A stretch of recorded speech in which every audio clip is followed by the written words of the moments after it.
दोस्तों, उम्मीद करता हूँ आप सब अच्छे होंगे और खुश होंगे।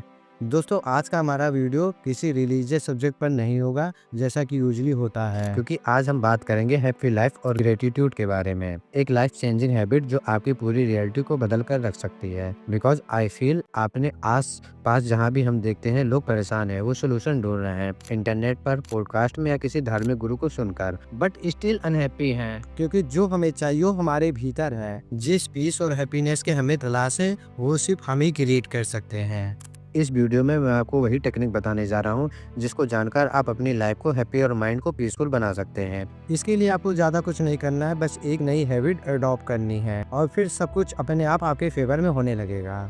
बट इसे मैं आपको एक स्टोरी के थ्रू समझाऊंगा, इसलिए इसे ध्यान से सुनिएगा। Because it can change your life miraculously. क्योंकि बहुत साल पहले मैंने ये स्टोरी कहीं पे पढ़ी थी और इसने मेरे देखने के नज़रिए को, लाइफ को पूरी तरह बदल कर रख दिया। इसलिए ग्रेटिट्यूड की ये स्टोरी आपको भी ज़रूर सुननी चाहिए। दोस्तों, एक बार एक मैना थी जो रेगिस्तान में रहती थी। वहाँ ना उसे खाने पीने को कुछ मिलता, ना रहने को कोई जगह थी उसके पास। मैना बहुत बीमार रहती थी, गर्मी से पंख झड़ गए थे, उड़ना भी मुश्किल था। वो बेचारी दुखी होकर पूरे दिन अपने जीवन को कोसती रहती थी। क्यों उसे ऐसी लाइफ मिली जिसमें इतना स्ट्रगल है, ना कोई साथी है, ना इस रेगिस्तान में कुछ ठीक होने का कोई आशा ही है। एक दिन एक देवदूत उस रेगिस्तान से होकर गुजर रहे थे। चिड़िया ने देवदूत को रोका और पूछा, तुम कौन हो और इस रेगिस्तान में से कहाँ जा रहे हो? देवदूत ने जवाब दिया, मैं परमात्मा का देवदूत हूँ और उनसे मिलने जा रहा हूँ। मैना ने देवदूत को कहा, मैं बहुत दुखी हूँ और परेशान हूँ, इसलिए कृपा कर आप भगवान से पूछे कि मेरे दुखों का अंत कब होगा। देवदूत ने कहा, जरूर, मैं ऐसा ही करूँगा। और फिर वो वहाँ से चले गए। देवदूत भगवान के पास पहुंचा और उन्हें उस मैना का संदेश दिया। देवदूत ने उनसे बताया कि उस मैने की हालत बहुत खराब है, उसकी पीड़ा कब समाप्त होगी। भगवान ने जब देवदूत को बताया कि अगले 7 जन्मों तक मैना इसी तरह कष्ट भोगती रहेगी और तब तक उसे कोई सुख नहीं मिलेगा। देवदूत ने मैना की हालत देखी थी। उसने भगवान से कहा, प्रभु, वो ये सुनेगी तो बहुत ज्यादा निराश हो जाएगी, वो बहुत कष्ट में है, तो क्या आप उस पर दया कर कोई उपाय बता सकते हैं? भगवान जान गए कि देवदूत उस मैना की मदद करने की इच्छा है। उन्होंने देवदूत से कहा, तुम उस मैना को ये मंत्र जाप करने को कहो। ऐसा कहकर उन्होंने देवदूत को मंत्र बता दिया। देवदूत ने फिर उस मैना से मिले और भगवान का दिया हुआ मंत्र उन्होंने उसको बताया। उन्होंने कहा, तुम्हें हर समय ये कहना है, भगवान जो हो रहा है ये मेरे भलाई के लिए है, इसलिए हर चीज के लिए आपको धन्यवाद। और फिर देवदूत ये मंत्र बताकर वहाँ से चले गए। 15 दिन बाद देवदूत एक हरे भरे जंगल से होकर गुजर रहे थे। उन्होंने उस मैना की आवाज़ सुनी और उसको पहचान गए। वो उसे देखकर बहुत आश्चर्यचकित हुए। उन्होंने देखा मैना एक हरे भरे पेड़ पर बैठी है, उसके साथ उसका एक साथी भी है। उसका शरीर भी स्वस्थ है, पंख भी ठीक होने लगे हैं और वो खुशी से चहचहा रही है। देवदूत हैरान हो गए, यह सब कैसे संभव है, और फिर वो भगवान से मिलने चले गए। भगवान से पूछा, प्रभु, आपने कहा था उस मैना को 7 जन्मों तक ये कष्ट भोगना पड़ेगा, उसे तब तक कोई खुशी नहीं मिलेगी, पर चीजें बदल गई हैं क्योंकि मैंने उसे अभी बहुत खुश देखा है। तब भगवान ने कहा, उस मैना का जीवन बदला क्योंकि उसे कष्ट का कारण वह स्वयं थी। कई जन्मों से वह जिस भी जीवन में थी वह स्वयं को और अपनी परिस्थिति को कोसती रहती थी, न कि उसे बदलने का प्रयास करती थी। यही आगे भी होता, पर इस बार जब तुमने उसे उस मंत्र देकर कहा कि पहले तो उसने विश्वास नहीं किया, पर जब मैना ने गर्मी से बेहाल होकर गर्म रेत पर पड़ी थी तब उसके मुंह से पहली बार निकला, भगवान जो हो रहा है मेरे भलाई के लिए है, इसलिए आपका धन्यवाद। इसके बाद जो भी होता वह मैना ऐसा ही करती। फिर उसे खुद भी ऐसा लगने लगा। उसने अपने मन में बदलाव देखा और उस परिस्थिति को बदलने का प्रयास किया, न कि कोसने का। वह हर रोज थोड़ा थोड़ा उड़ती और फिर एक दिन वह उस हरे भरे जंगल तक जा पहुंची और वहां भी वह वही मंत्र दोहराती रहती और इस तरह उसने अपने आने वाले कष्टों को पहले ही नष्ट कर दिया। दोस्तों, और यही वो मंत्र जो हमारी जिंदगी को पूरी तरह बदल कर रख सकता है। जीवन में जो है या फिर हो रहा है उसके लिए सिर्फ हमें ग्रेटिट्यूड एक्सप्रेस करना है। ये कहानी ये बताने के लिए है कि हमारे बहुत सारे दुखों का कारण हम स्वयं हैं। हम हर वक्त अपनी लाइफ में या अपने में कमियों को निकालते रहते हैं, पर ये नहीं देखते कि हमारे जीवन में क्या क्या और कितना अच्छा है। हम अक्सर कहते रहते हैं कि हमारे साथ ही ऐसा होता है, मेरे साथ कुछ भी अच्छा नहीं हो सकता, लोग कितने बुरे हैं, ये दुनिया ही गंदी है, मैं तो कभी ठीक ही नहीं रहता, मैं तो गरीब पैदा हुआ हूँ, गरीब ही मर जाऊँगा, किसी को मेरी परवाह नहीं, मैं कुछ नहीं कर पाऊँगा। और ऐसी बहुत सी चीज़ें हैं जो सोते उठते बैठते हम कहते रहते हैं। पर ये कहना भूल जाते हैं कि हमने भगवान ने हमें कितना सब कुछ दे रखा है। हम भगवान को बताते रहते हैं कि उन्होंने हमें क्या नहीं दिया है, पर उन चीज़ों का धन्यवाद करना भूल जाते हैं जो हमें उन्होंने दी है। मैं आपसे पूछता हूँ कि खराब हालत किसे कहते हैं आप? जब आपके पास सब कुछ हो बस पैसा ना हो तो क्या ये खराब हालत है? या पैसा हो पर परिवार नहीं, क्या ये खराब परिस्थिति है? या फिर पैसा और परिवार सब है पर शरीर ठीक नहीं, इनमें से आप अच्छी परिस्थिति किसे कहेंगे? क्या ये सब जब आपको मिल जाएगा तो आप पूरी तरह से खुशी फील कर सकेंगे? क्या तभी आप थैंकफुल होंगे? क्या जो है उसके लिए एक पल रुक कर थैंक यू कहना या खुश होना जरूरी नहीं? हम छोटी छोटी चीज़ों के लिए दूसरों में कमी निकालते हैं, पर जब वो हमारे लिए कुछ अच्छा करते हैं तो हम थैंक यू कहना जरूरी नहीं समझते, ना हम थैंकफुल फील करते हैं। हमारे हाथ में चोट लग जाए तो हम भगवान को कोसने लगते हैं, अरे ये क्या लाइफ दी है, कुछ ना कुछ लगा ही रहता है। पर क्या कभी हमने रुक कर ये सोचा कि जब हम पूरी तरीके से ठीक थे, हमारी लाइफ में सब कुछ अच्छा चल रहा था, तब उसके लिए हमने भगवान को थैंक यू बोला था? कितने लोग हैं जो देख नहीं सकते, चल नहीं सकते, किसी को पैरालिसिस है तो किसी को कैंसर। आप अपने थोड़ी सी सैलरी से दुखी हैं कि आपकी सैलरी थोड़ी कम है, बच्चे को बहुत बड़ी स्कूल में नहीं भेज पा रहे इसलिए परेशान है।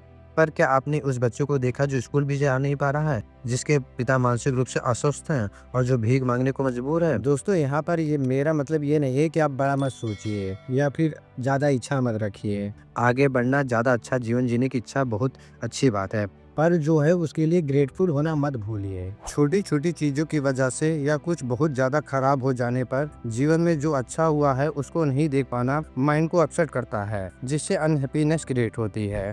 आपने देखा होगा 7th 8th स्टैंडर्ड में हाईएस्ट स्कोर करने वाला बच्चा भी 90% पाकर दुखी रहता है और वहीं 49% वाला मिठाइयाँ बांट रहा होता है, क्योंकि एटलीस्ट वह आगे बढ़ जाएगा। अगेन मैं यह नहीं कह रहा हूँ कि अंडर अचीवमेंट एक अच्छी चीज़ है, पर कम में भी खुश रहिए।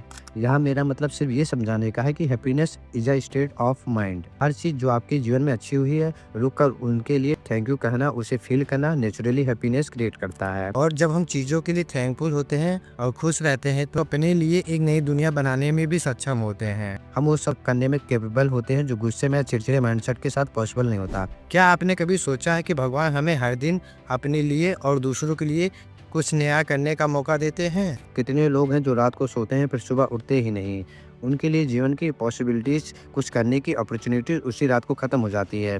कितने पक्षी हैं जिन्हें भोजन नहीं मिलता, कितने लोग भूखे मर जाते हैं, कितने जीव हैं जिनके पास बारिश में भी छुपने की जगह नहीं है, न धूप में सर ढकने का छत है। बहुत सारे लोग बिना इलाज के मर जाते हैं, तो कुछ ऐसे लोग हैं जिनके पास बेहतरीन डॉक्टर हैं पर वो पैसे होते हुए उसको ठीक नहीं कर पा रहे हैं। दोस्तों हो सकता है इनमें से कोई भी परेशानी आपकी भी हो, पर आपके पास जब स्वस्थ शरीर और क्षमता है जो इस रियलिटी को चेंज कर सकती है, और जब तक आप अगली सुबह जाग पा रहे हैं तब तक उम्मीद छोड़ना गलत है, कोसना गलत है। इसलिए ग्रेटिट्यूड दीजिए, ग्रेटफुल होइए। बिलीव मी, मेरे लाइफ में ग्रेटिट्यूड ने अमेजिंग चेंजेस किए हैं और आप भी वैसा कर सकते हैं। Now the question is, gratitude का मतलब क्या है दोस्तों?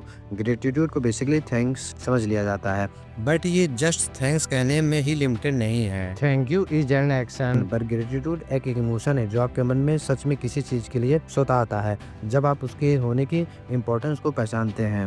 वरना सुबह शाम पढ़े लिखे लोग पता नहीं कितनी चीजों के लिए थैंक्स कहते हैं, पर क्या हम सच में थैंक्सफुल होते भी हैं? जबकि हमें थैंकफुल होना चाहिए हर एक चीज के लिए जो हमारे जीवन में है, क्योंकि बहुत सारे लोगों के पास वो सब नहीं है जो हमारे और आपके पास है। और थैंकफुल यानी कृतज्ञ सिर्फ उन चीजों के लिए नहीं होना है जो अच्छी है, बल्कि वो हर चीज जो आपकी लाइफ में हो रही है उन सब के लिए कृतज्ञता व्यक्त कीजिए। अच्छा हो या बुरा, भगवान को ग्रेटिट्यूड दीजिए, क्योंकि लाइफ में चाहे जो भी हो जाए सब हमारे भले के लिए है। जरूरत है तो हमें अपने नजरिया बदलने के लिए इसे भी मैं आपको एक छोटी सी रियल लाइफ स्टोरी से समझाता हूँ जो हमें ये बताती है कुछ बुरा होना मतलब सच में बुरा नहीं होता है। एक बार एक राजा थे, बहुत बुद्धिमान, उनका एक बुद्धिमान मंत्री भी था।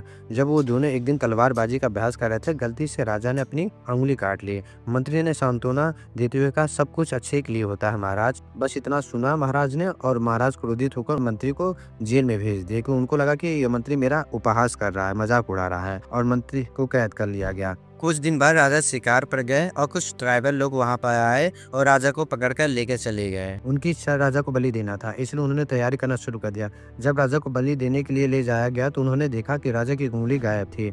नियम था कि खंडित पुरुष की बलि नहीं दी जा सकती है, इसलिए उन्होंने राजा की बलि नहीं दी और राजा को मुक्त कर दिया। जब राजा महल वापस आए तो उनकी उंगली कटने के लिए कृतज्ञता से भरे हुए थे। वो जान के कि सच में जो होता है अच्छे के लिए होता है। उन्होंने मंत्री को मुक्त किया और उनसे माफी मांगी। दोस्तों, इस कहानी का सुनाने का मोटिव था कि कभी भी जो चीजें हमें दुर्भाग्यपूर्ण लगती है उसमें भी हमारी भलाई छिपी होती है, बस हमें समझ बाद में आता है। इसलिए नो मैटर व्हाट पर कृतज्ञ होइए, क्योंकि जो हो रहा है आपके भले के लिए हो रहा है। अपनी लाइफ में हमें एक हैबिट बनानी चाहिए कि भगवान को धन्यवाद कहिए। जो भी पूरे दिन हुआ वह हमारे भले के लिए हुआ है। इवन कितनी भी परेशानी हो और बहुत खराब हुआ हो तब भी हर वो चीज़ जो अच्छी है और आपकी लाइफ को बेटर बनाती है उस सब के लिए दिल से थैंकफुल होइए। जो लोग आपके लाइफ में हैं उन्हें ग्रेटिट्यूड दीजिए। घर, पेरेंट, सिबलिंग्स, सपोर्टिंग फ्रेंड्स और पार्टनर सबके लाइफ में होने के लिए ग्रेटफुल होइए। आपका फ़ोन, सोने के लिए बेड, जो कोई बुक, पेन, खाना पीना, कार, हर चीज़ के लिए कृतज्ञ होइए। ये आपके भीतर खुशी जनरेट करेगी जो आपको कभी नेगेटिव नहीं होने देगी और हमेशा आपके बढ़ने के लिए इंस्पायर करेगा। वैसे गुड फीलिंग आपके भीतर आएगी जो आपको डिप्रेस होने से बचाती है। ये दूसरों के लिए, खुद के लिए अच्छा चाहने की फीलिंग हमारे अंदर लाता है। और याद रखिए, जैसा हम सोचते हैं हमारी रियलिटी में वही होता है, वैसा हम बन जाते हैं। मतलब तो जो आपको चाहिए उसके लिए भी पहले से कृतज्ञ होइए और थॉट रियलिटी में फॉर्म होने लगेगा। इसके लिए सुबह जगते हैं तो उसे सुंदर सुबह को आप देख पा रहे हैं, इसके लिए धन्यवाद कहने से शुरू कीजिए और दिन भर इसको फॉलो कीजिए। देन यू विल सी कि आपकी लाइफ पहले से अच्छी होने लगी है। इंस्टेड ऑफ कंप्लेनिंग, ट्राई करिए ग्रेटिट्यूड देने का, एक्शन लेने का और अपनी समस्या को सुलझाने का, क्योंकि कंप्लेंट्स कभी आपको पॉजिटिविटी की तरफ नहीं ले जाती है, ये आपको पावरलेस फील कराती रहेगी। इसलिए आज से अपनी लाइफ में ये 6 स्टेप लीजिए। First, stop complaining. Second, practice gratitude. Third, praise others. Fourth, focus on success and solution. Fifth, let go. Sixth, pray to God. दोस्तों, शिकायत करते रहना एक हैबिट है। हैबिट हर चीज़ को बुरा कहने की, कमी निकालने की और फिर उसे दुखी होते रहने की एंड नेगेटिविटी की जनरेट करते जाने की है। इसलिए दोस्तों, स्वयं मेहनत कीजिए और अपने लिए एक अच्छी लाइफ बनाइए। जब तक आप फिजिकली कैपेबल हैं, मेंटली ठीक है, तब तक आप बिल्कुल भी पावरलेस नहीं है। इसका भी ध्यान रखिए कि दूसरों की गलती बताना गलत नहीं है, गलती होने पर समझाना जरूरी है। और अच्छा होने का ये मतलब नहीं है कि अपना नुकसान हम करवा बैठे, पर उनके कुछ सही करने पर उनको प्रेज कीजिए, जो उनका मनोबल बढ़ाइए। रोज सुबह उठकर खुद को बताइए कि आप बहुत अच्छे हैं और कुछ भी करने में सक्षम हैं। दूसरों को हेल्प दीजिए, दूसरों को हेल्प करना भी एक ग्रेटिट्यूड का एक तरीका है। जो भी आप दूसरों के लिए अपने कैपेबिलिटी के हिसाब से कर सकते हैं करिए, क्योंकि आप उनसे ज़्यादा ब्लेस्ड हैं और उस ब्लेसिंग को शेयर करना भी हमें और अच्छा बनाता है। इसके अलावा जो चाहिए उसके लिए अपना कर्म करिए ताकि आपको वो मिल सके, पर आपको अपने आप को आउटकम से अटैच नहीं करना है। इसे भगवान पर छोड़ दीजिए, जो आपके लिए बेटर इंटरेस्ट पर होगा वो आपको सही समय पर मिल जाएगा। इसके बाद भगवान को प्रार्थना और धन्यवाद कीजिए। इसके अलावा आप एक डेली प्रैक्टिस अपनी लाइफ में ऐड कीजिए। सोने से पहले जर्नल लिखिए और उस दिन लाइफ में जो अच्छी चीजें हुई उनके लिए थैंक्स कहिए। 5-10 चीजें जिस चीज के लिए आप ग्रेटफुल फील करते हैं उसी लिखिए। जो आपकी ब्लेसिंग है उन्हें अपनी कैपेबिलिटी में शेयर करिए। अपने साथ गलत नहीं होने देना है। अपने आप को मेंटली, फिजिकली और इमोशनली भी स्ट्रॉन्ग रखिए। गलतियों से सीखिए और आगे बढ़िए। आपकी लाइफ में जो है अच्छा है और आगे भी सब कुछ बहुत अच्छा होगा। Have faith in God, be grateful. तो दोस्तों, आई होप ये वीडियो आपकी लाइफ में वैल्यू ऐड करेगा और इस चैनल को बनाने का मेरा पर्पस फुलफिल होगा। अब हम आगे एक ग्रेटिट्यूड सेशन करेंगे और इस वीडियो में यहीं पर समाप्त करेंगे। पर जाने से पहले चैनल को सब्सक्राइब और वीडियो को लाइक एंड शेयर जरूर करिए। अब आइए साथ में ग्रेटिट्यूड सेशन करते हैं। धन्यवाद, मैं इस जीवन के लिए कृतज्ञ हूँ। मैं इस सुंदर दिन के लिए आभारी हूँ। मैं अपने परिवार और दोस्तों से मिले सपोर्ट के लिए कृतज्ञ हूँ। मैं अपनी अच्छी हेल्थ के लिए भगवान का धन्यवाद करता हूँ। मैं हर दिन कुछ नया सीखता हूँ, इसके लिए ईश्वर का आभारी हूँ। मेरे पास खाने को भोजन है, मैं इसके लिए कृतज्ञ हूँ। मेरा मन शांत है, मैं खुश हूँ, थैंक यू गॉड। मेरे पास इतनी सुख सुविधा है, मैं इसके लिए बहुत आभारी हूँ। मैं बहुत भाग्यशाली हूँ कि मुझे पढ़ने लिखने और आगे बढ़ने का अवसर मिला है, मैं इसके लिए कृतज्ञ हूँ। मैं उन चैलेंज के लिए ग्रेटफुल हूँ जो मुझे आगे बढ़ने में मदद करते हैं। मुझे गलतियों से मिले सबक के लिए ईश्वर का बहुत बहुत धन्यवाद। मुझे इतना प्रेम करने वाले लोग जीवन में मिले हैं, इसके लिए बहुत बहुत धन्यवाद भगवान का। मेरे पास सोने के लिए बिस्तर है, मैं चैन की नींद सोता हूँ, इसके लिए ईश्वर का और भोलू का बहुत बहुत धन्यवाद। मैं इस लाइफ में और अपने आप को मिली अपॉर्चुनिटीज़ को वेस्ट नहीं करता हूँ। मैं इसके लिए भगवान का धन्यवाद देता हूँ। मेरा हर दिन सुख शांति से भरा रहता है। मैं इसके लिए थैंकफुल हूँ। मेरी लाइफ पॉजिटिविटी से भरी हुई है। थैंक यू भगवान। Thank you so much. I feel satisfied. Thank you God. Thanks to our viewer for watching this video. Thank you so much. Har Har Mahadev.